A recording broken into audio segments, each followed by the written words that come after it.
बेवक्त हमारे रंग महल में आपने तो कहा था कि हम शिकार खेलने जा रहे हैं। हाँ महारानी, मैं शिकार खेलने गया था। महाराज बोलो महारानी।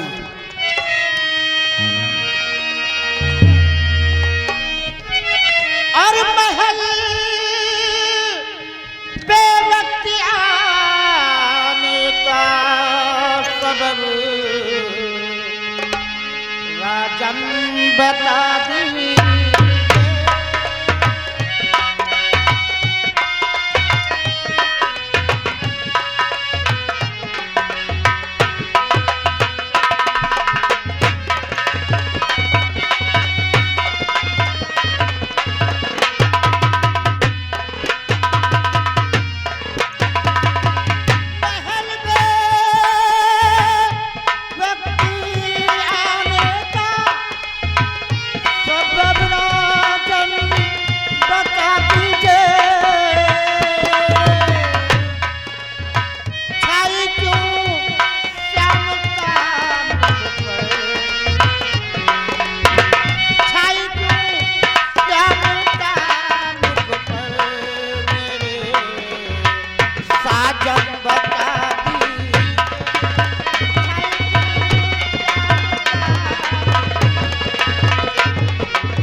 महारानी, आप ये जानना चाहती है कि मेरा बेवक्त महल में आने का क्या मतलब है? महारानी, आप तो जानती है कि जिस दिन से वो सारा डलपुटा चोर बनिया राय हमारी बेटी रामकली का टीका चढ़वा लिया है, और सुना है कि वो बारात लेकर भी हीरा गढ़ा चुका है।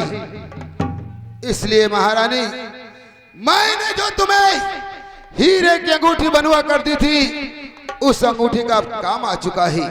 वो अंगूठी मेरे हवाले कर दो, क्योंकि आप जानती हैं कि उस अंगूठी में सारा हीरागढ़ का जादू है। वो अंगूठी मेरे पास रहेगी तो बौनिया राय और उसके साथ जो मोहबी आए हैं बारात में, सभी को हम मिट्टी में मिला देंगे और रामकली की शादी उस चोर के साथ नहीं करेंगे।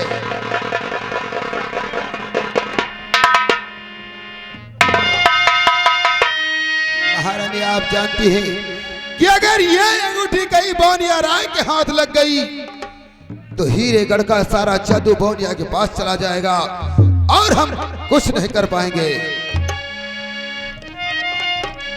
स्वामी जी, मैं आपसे एक बात कहना चाहती हूँ। क्या कहना चाहती हो?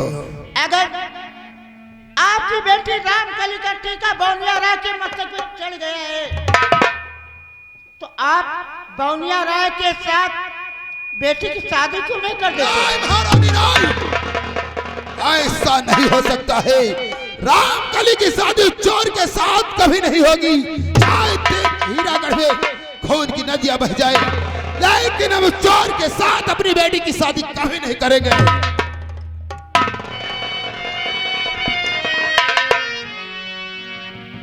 लेकिन स्वामी जी देखिए, आप कभी कभी रंग महल में आते हैं। हाँ, ये तो है। और मैं महारानी ऐसे रहती हूँ महल में। देखो, आप मुझे अंगूठी दे दो, क्योंकि उसकी बहुत आवश्यकता है। अच्छा, उसके बाद जब हम राजमहल लौट कर आएंगे तो आप जो कहेंगी वो हम करने को तैयार रहेंगे। तो अंगूठी ऐसे नहीं दूंगी।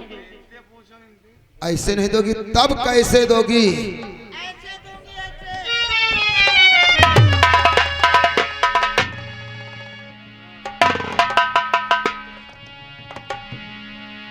ऐसे। लगता है महारानी का दिमाग खराब हो गया है। ओ सरकार, क्या बात है? कही थे दिमाग नहीं खराब, इनका दिमाग बहुत बढ़िया चलत है। लगता है तेरा भी दिमाग खराब हो गया। हमारा तो नहीं कंफ्यूजन है सरकार। क्या कंफ्यूजन है? मान ली ना, जैसे इन्हीं के ऊपर भूत सवार है तो का तुम्हारे ऊपर नहीं हो सकता है। अरे बेवकूफ, तुझे नहीं मालूम है ये महारानी मेरे रिश्ते में सास लगती है। अगर मैं कहीं कुछ कर बैठा तो साला अधर्म हो जाएगा। ओ सरकार, बोल। आजकल दुनिया बहुत गड़बड़ चलत है। घोड़ी कर राखत, बछेड़ी कर राखत। चुप चुप, देखो कहीं का किसी तरीके से मुझे अंगूठी मिलनी चाहिए। साला घोड़ी बछेड़ी की बात करता है। महारानी मुझे अंगूठी दे दो, और अंगूठी जब मुझे मिल जाएगी तब हम दोबारा लौट के आएंगे तो आपका सारा अरमान पूरा करेंगे। क्या आपको अंगूठी मिल जाएगी, उसके बाद हम मेरा अरमान पूरा करेंगे?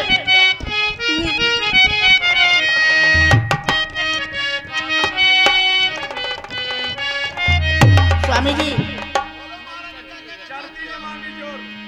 दिल में तुम्हें बिठा के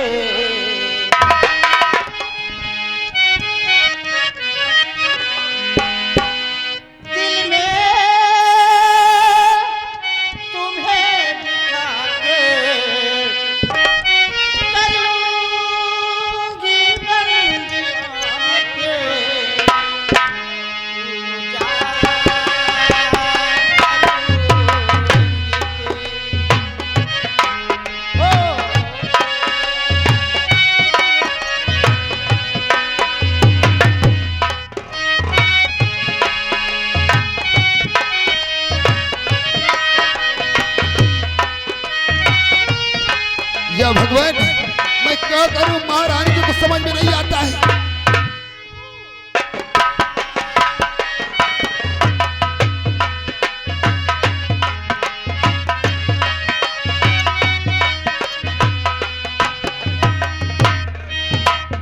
हेलो, लीजिए हमारे कंपनी मालिक की तरफ से 20 रुपए इस सीन के ऊपर खुश होकर के आया हुआ है। लेकिन वो कहते हैं इसी तरह के दामाद होते हैं मादर। देखो कहीं का महारानी तो इतना गर्म हो रही है कि दिमाग खराब है। अगर मेरी रिश्ते में सास नहीं लगती होती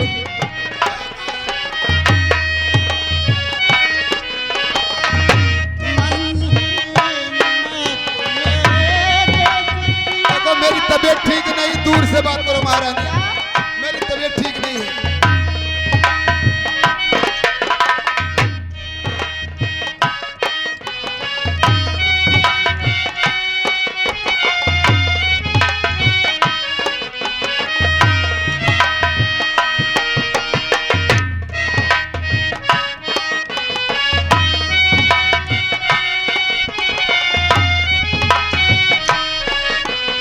महारानी मुझे तंग मत करो, क्योंकि हमारी तबीयत बिल्कुल ठीक नहीं है।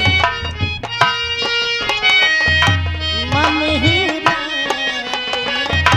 देख पिया रात को मैं सो जाऊं।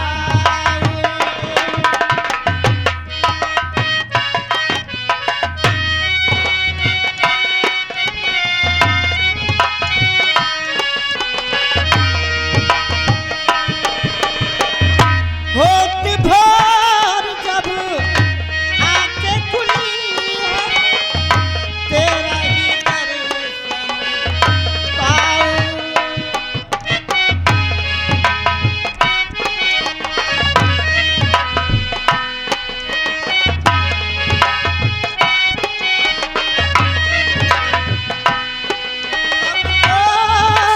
गले लगा के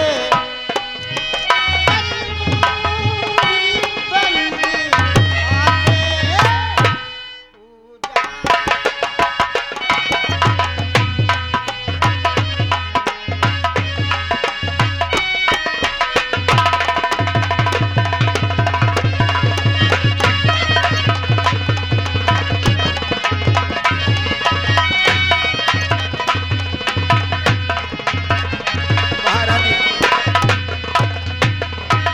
देखो, आज एक तो मैं सुबह से परेशान हूँ, जंगलों में भटकता रहा, मेरे हाथ कोई शिकार नहीं लगा। जब मुझे मालूम हुआ कि बौनिया की बारात हीरागढ़ आ गई है तो मैं तुम्हारे पास भागता हुआ आया। मुझे अंगूठी दे दो, इस अंगूठी का काम है, हम किसी के नाप की हीरे की दूसरी अंगूठी तुम्हें बनवा देंगे। क्या? हाँ महारानी, हम इसी के नाम की दूसरी अंगूठी तुम्हें बनवा देंगे।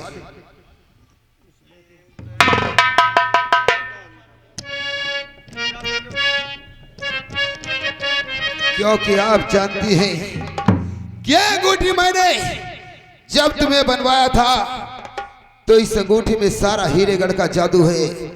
इस अंगूठी के जरिए हम उन भाभियों का नामो निशान मिटा देंगे। और रही बात चोर भानिया राय की, उसके साथ अपनी बेटी की शादी नहीं करेंगे। अंगूठी मुझे दे दो महारानी। ला अंगूठी दे दो ना।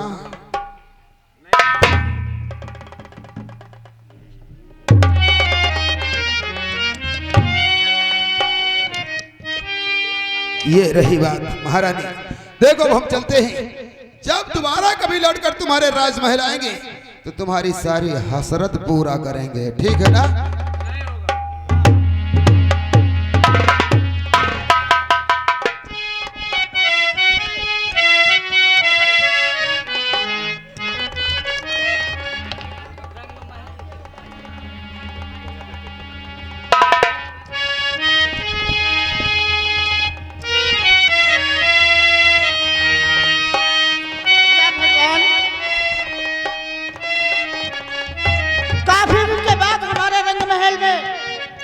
हमारे स्वामी जी आए और अंगूठी लेकर चले गए। रंग महल के 10 दरवाजे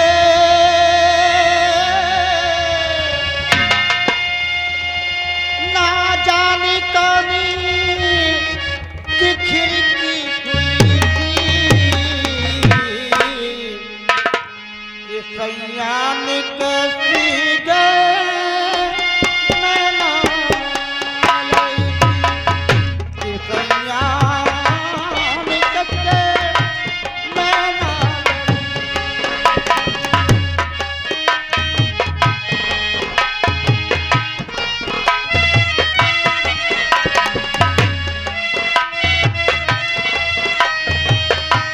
खिड़की खुली थी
हेलो हेलो। हाँ मेहरबान। हेलो सीन के ऊपर गौर कीजिएगा। देखिएगा इधर महाराज तिरखा सिंह नकली महाराज परेशान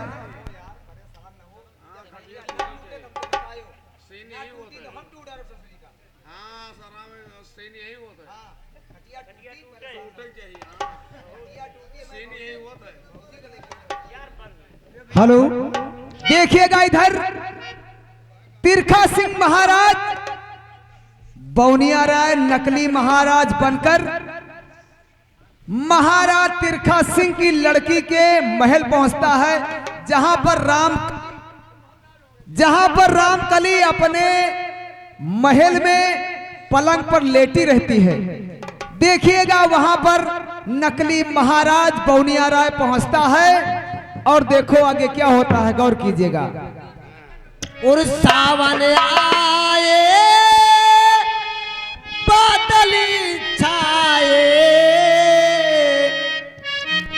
फूले चाहे की फूल खिले आने वाले सब आए हैं।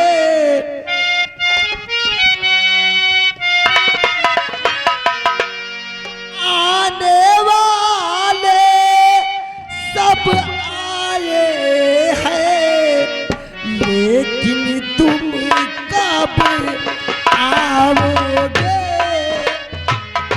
लेकिन तुम कब आओगे।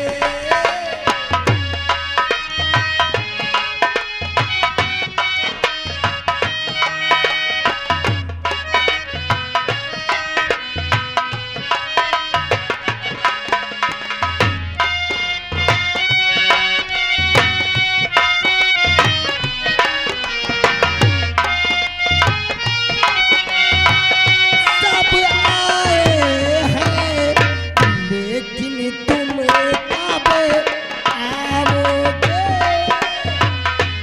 लेकिन तुम कब आओगे।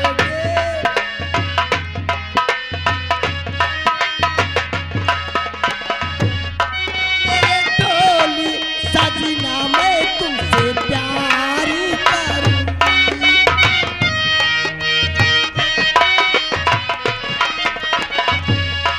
मेरे ढोली सजना मैं तुमसे प्यार करूंगी। दिन रात तेरा मैं इंतजार करूंगी।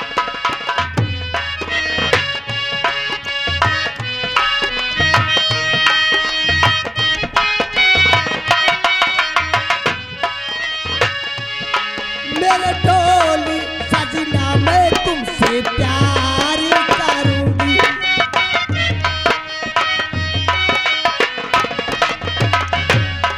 दिन रात तेरा मैं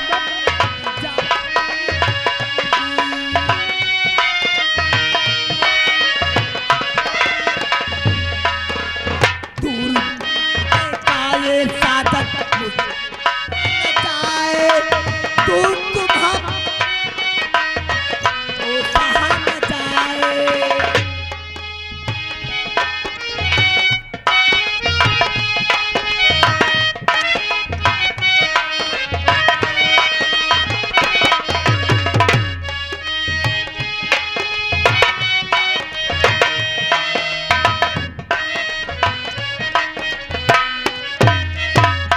रामकली, आज मैं काफी परेशान हो गया।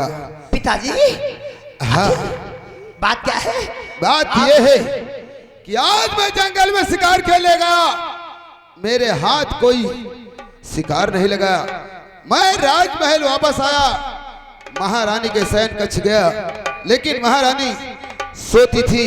मुझे जोरों की प्यास लगी है। रामकली, जाओ मुझे एक गिलास पानी लेकर आओ। ठीक है पिताजी, आप बैठे, मैं अभी आपके लिए पानी लेकर। वाह महाराज तिरखा सिंह, वाह क्या बेटी पाला है। याद रखो रामकली, अगर तुम्हें दुल्हनिया बनाकर हम कुड़हर न पहुंचाया तो ये बौनिया राय मेरा नाम नहीं है।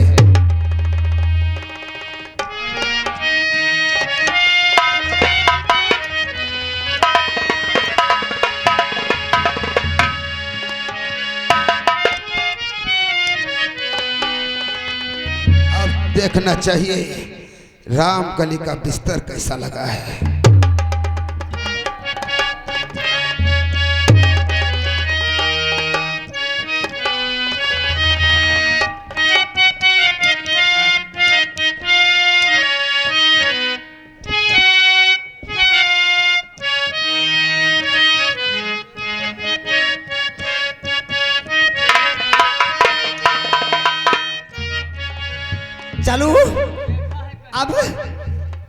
पिताजी को पानी दो।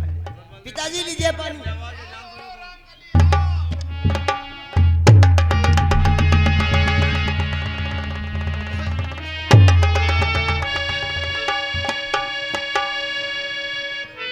इसकी बात करती हो रामकली? देखो देखो रामकली, मैं तुम्हारे कमरे में तुम्हारे पास खड़ा हूं, अब मेरे सीने से लग जाओ। क्या? तेरे सिरे से लग जाऊं? और नाम क्या है तेरा, कैसा आना हुआ?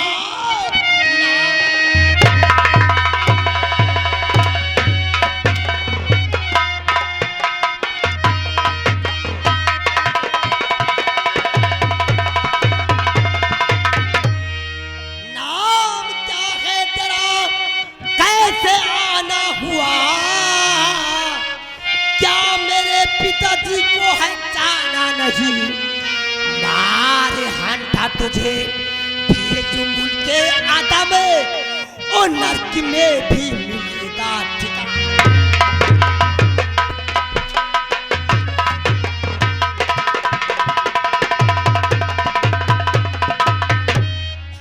बोल, तेरा क्या नाम है? तू कहाँ का रहने वाला? बोल।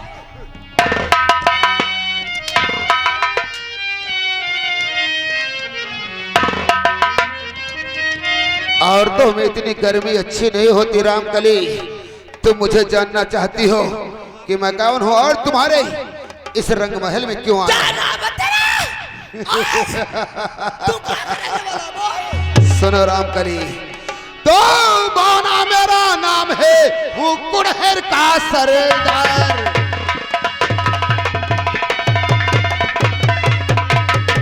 बौना मेरा नाम है, हूँ कुड़हर का सरदार, और गंगाधर मेरे पिता, मैं उनका राजकुमार।